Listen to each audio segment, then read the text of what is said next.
Bonjour à tous, bienvenue dans cette nouvelle vidéo. Aujourd'hui je vous emmène dans les Préalpes de Haute-Provence. On est dans un endroit que je connais bien. J'avais fait un stage de géologie en 12e année et je voulais vous montrer cet endroit assez exceptionnel à moins de 2 heures d'Aix-en-Provence.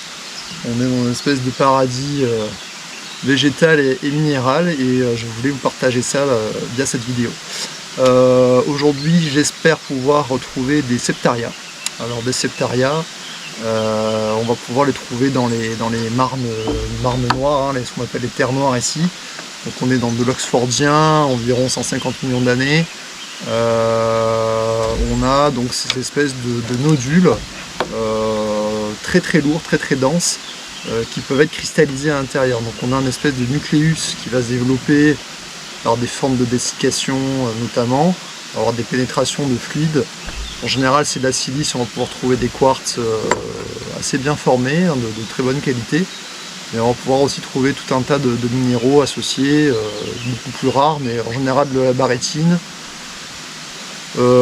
célestine aussi de temps en temps, fluorine aussi ça arrive. Voilà, les septarias exceptionnels on en trouve plutôt autour de Madagascar, mais ici on en a certaines. Donc on va voir avec le marteau si on peut casser quelques nodules, voir ce qu'on peut trouver à l'intérieur. Sinon il faudra les scier proprement pour pouvoir avoir des tranches plus nettes. Ensuite j'essaie de trouver également des ammonites pyritisées ou pyriteuses, je sais pas comment on dit. On a des ammonites là dans ces terres noires, on est sur des terrains avec la mer alpine qui était assez profonde, relativement profonde ici, donc on trouve facilement de la faune pélagique, type ammonite ou bélemnite. On a des rostres de bélemnite aussi qu'on peut trouver.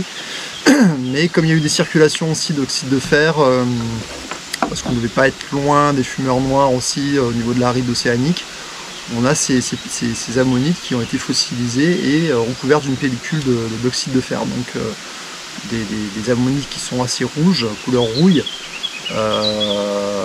mais ça conserve tous les traits, on voit bien les stries, on voit vraiment toutes les enveloppes, donc c'est assez exceptionnel quand on en trouve. C'est assez rare, de plus en plus rare malheureusement. Et dernière chose qu'on peut trouver, c'est tout ce qui est nodules polymétalliques de fond d'océan, d'anciens océans. Donc on va trouver, je pense, beaucoup de pyrites, des choses métalliques assez oxydées. On peut trouver ça ici également. Ce qui serait pas mal aussi, c'est de pouvoir retracer un peu l'histoire géologique de cet énorme synclinal. Là on est carrément sur un des flancs du synclinal. Et on a toute la série en fait bâtie décroissante de la perte d'eau à l'époque, qui a fait qu'on va passer de marnes noires à des calcaires très riches en coraux par exemple. On va trouver des oursins, du corail, des espèces donc plutôt de fonds marins très faibles, avec peut-être 5 ou 10 mètres d'eau maximum, dans des conditions de mer chaude avec peu de profondeur. Donc voilà, si on peut retrouver aussi ces séquences, ça peut être pas mal au gré de notre errance dans ces terrains. Voilà, je m'arrête là, j'ai mon marteau et on va attaquer la prospection.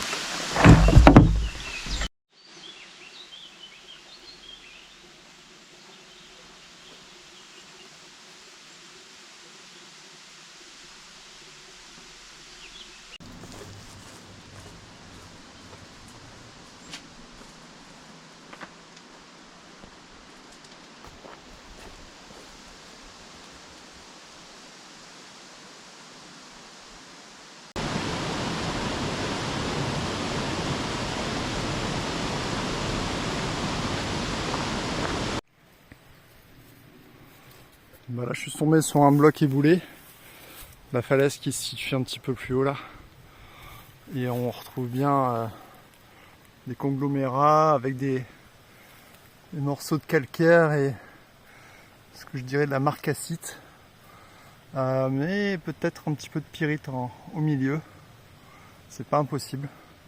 Bon, de toute façon c'est la même famille, hein, sulfure de fer. On a des beaux modules ici. Et ça se poursuit sur tout l'affleurement.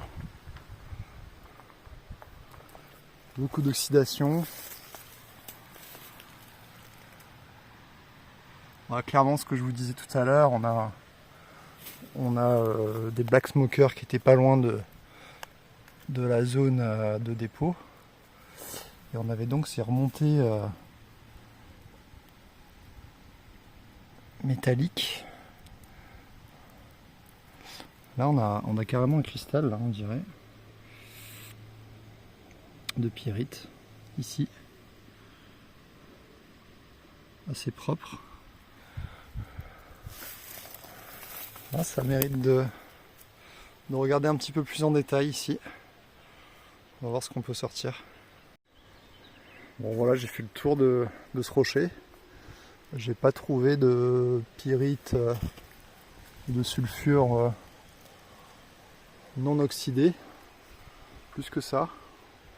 Mais voilà, clairement ici vous avez une ammonite, un fossile qui se retrouve dans des conglomérats. Il est complètement pyritisé et ça prend beaucoup plus de valeur qu'un fossile standard. Donc c'est ce que j'espère trouver un petit peu plus loin. Mais on n'a pas cette oxydation de roche aussi nette. Là-bas c'est beaucoup plus souterrain. Allez, let's go. Voilà, c'était pour montrer que j'avais pu isoler un petit cristal de pyrite. Il y a des micro-cubes. C'est à peine visible, mais bon, ça prouve que c'est bien de la pyrite. Alors, il y a des petites nuggets un peu partout disséminées là, dans l'affleurement. Mais on va essayer de trouver plutôt des fossiles pyritisés. Ça sera mieux. Alors, juste une petite vidéo pour vous montrer que là, on est sur les terres noires et que beaucoup plus haut, là, on retrouve une barre calcaire avec un intermédiaire conglomératique au milieu qui faisait partie des blocs effondrés qu'on avait vu tout à l'heure.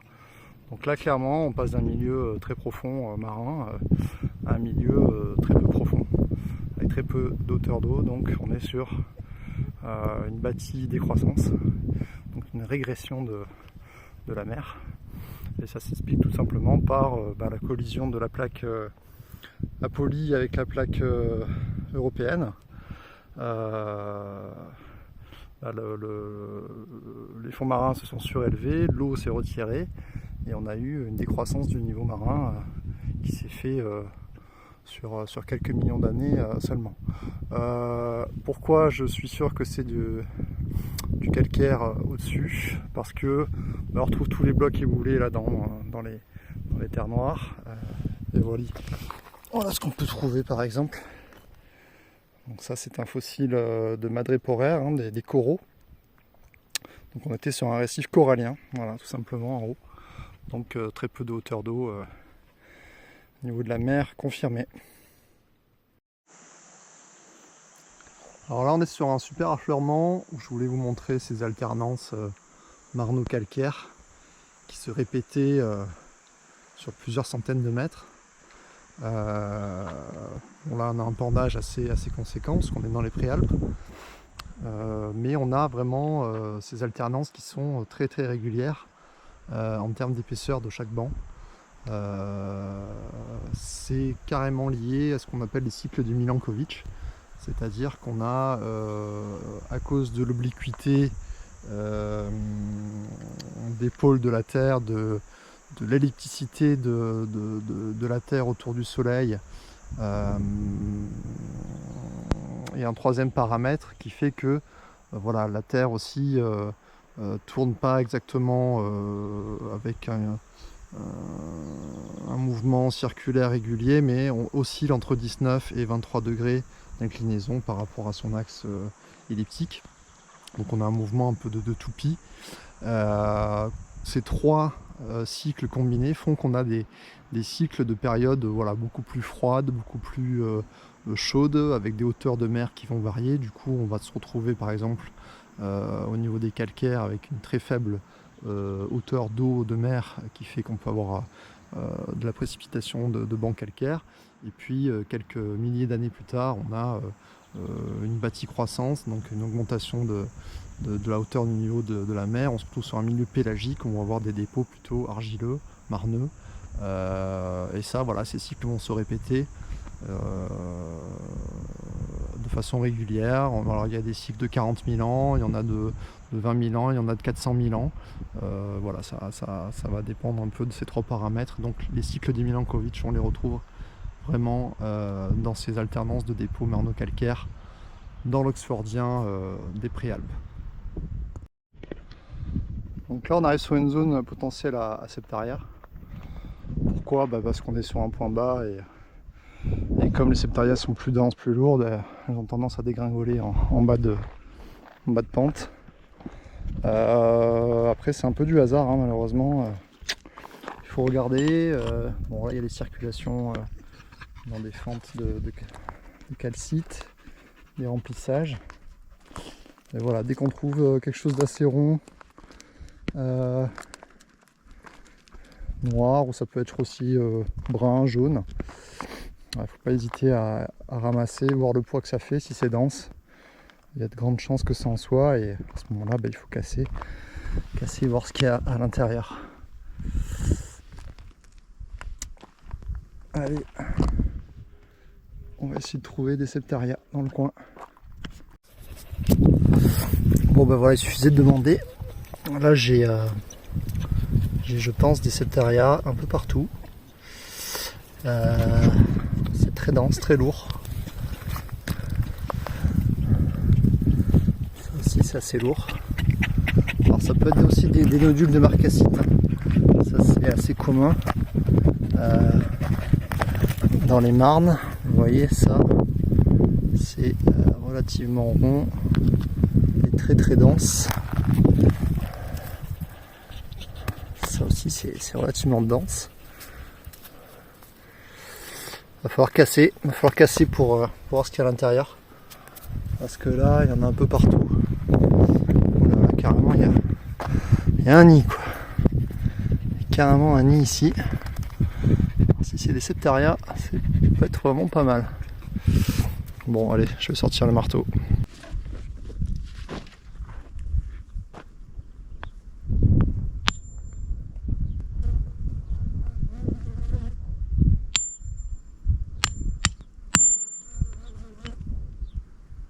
Oui, superbe. Je sais pas si on va bien voir, mais superbe septaria. Du premier coup, je suis assez content. Donc là, potentiellement pas mal de septaria à trouver.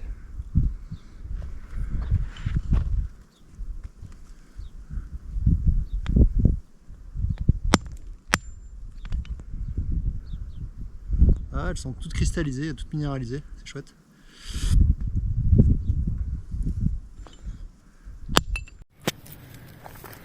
Donc là c'est vraiment un nid, hein. Il y en a partout. Je ne les ai pas encore cassés proprement. Mais il y en a vraiment de partout là, dans cette ravine. Il n'y a qu'à se baisser pour les ramasser. Ouais, une belle ici. Bien dense, bien lourde. Normalement minéralisée.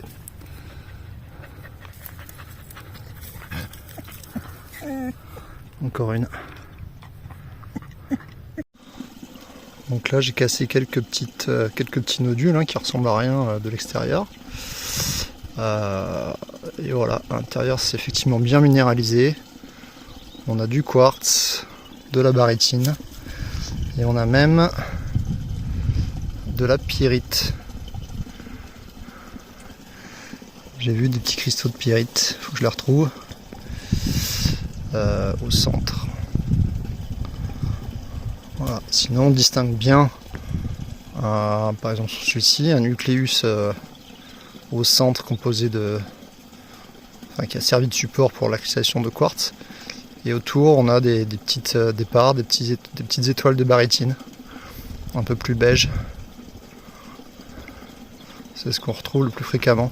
Mais bon, une fois scié bien proprement et poli, ça fait de belles demi-sphères de collection. Il reste tout ça à casser pour plus tard. Alors, je continue à remonter le Talweg. On a des empreintes fossiles un petit peu partout sur les calcaires. Mais c'est pas ça qu'on cherche, nous on veut des ammonites complètement désolidarisées, entières et pyritisées.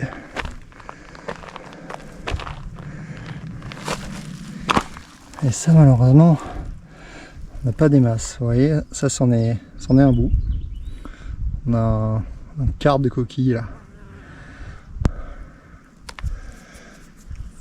Donc on est sur la bonne piste, mais ça a déjà dû être prospecté.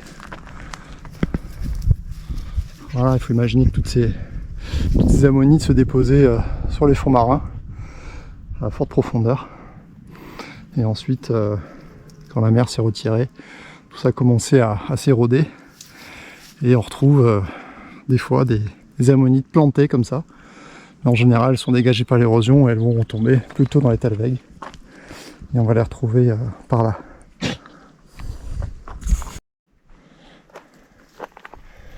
Là, je crois que c'en est une. Ouais. C'en est une complètement pyritisée, très lourde. Malheureusement, on ne devine pas les spires, impossible de deviner l'espèce. C'est trop grossier comme plaquage. Je vais la reposer là.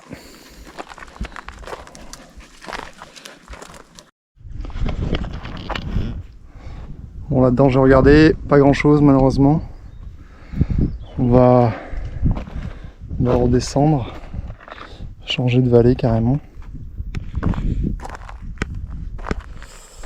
Ah bah tiens, il y en a une. Hop. On a une, pareil, dommage. On retrouve pas trop les spires, on redevine la forme quand même de l'ammonite. Une belle taille déjà. Complètement pyritisée. Mais pas suffisamment entière. Alors on a une moitié aussi.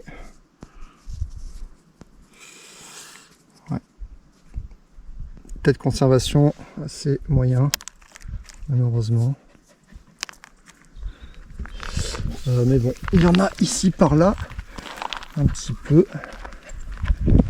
Donc on va fouiner un petit peu plus en détail. Bon ben voilà, j'ai changé de Talweg. Et ben voilà, sur quoi je suis tombé. Une belle ammonite pyritisée. Celle-ci est assez remarquable, mais j'ai trouvé aussi, voilà, une beaucoup plus grosse, assez propre. On retrouve les spires là.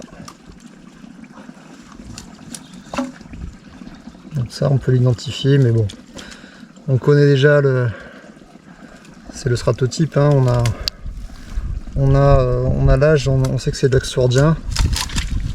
Mais voilà, c'est typiquement ce type d'ammonite qui vivait à l'époque, il y a 150 millions d'années, dans cette mer alpine. Voilà, trois beaux spécimens. Bon ben on va se quitter sur cette belle découverte d'ammonite pyritisée. Cette vidéo me tenait à cœur parce que c'est un site que je connais depuis près de 30 ans. J'ai trouvé mes premiers fossiles, mes premiers cristaux dans les Alpes de Provence. Aujourd'hui il fait particulièrement chaud, donc on va arrêter là aujourd'hui. Mais voilà, on a trouvé des septaria, là, cette poche là avec une cinquantaine de septaria à l'intérieur. J'ai hâte de pouvoir scier ça et voir ce qu'il y a à l'intérieur. On a trouvé aussi des fossiles de coraux. On a pu retracer un peu l'histoire géologique de cette mer alpine qui s'est fermée avec la collision des plaques et le début de la surrection des Alpes. dans ces terres noires qui sont devenues progressivement des calcaires. On a pu aussi aborder les cycles du Milankovitch avec ces alternances marno-calcaires dans des périodes glaciaires, interglaciaires en fonction des cycles terrestres, l'obliquité, inclinité, etc. Et on a même pu trouver des cristaux de pyrite et de marcassite en lien avec sûrement des fumeurs noirs proches d'une zone de rifting. Donc voilà, objectif atteint, je suis content. Je vous laisse, à très bientôt pour de nouvelles aventures. Ciao.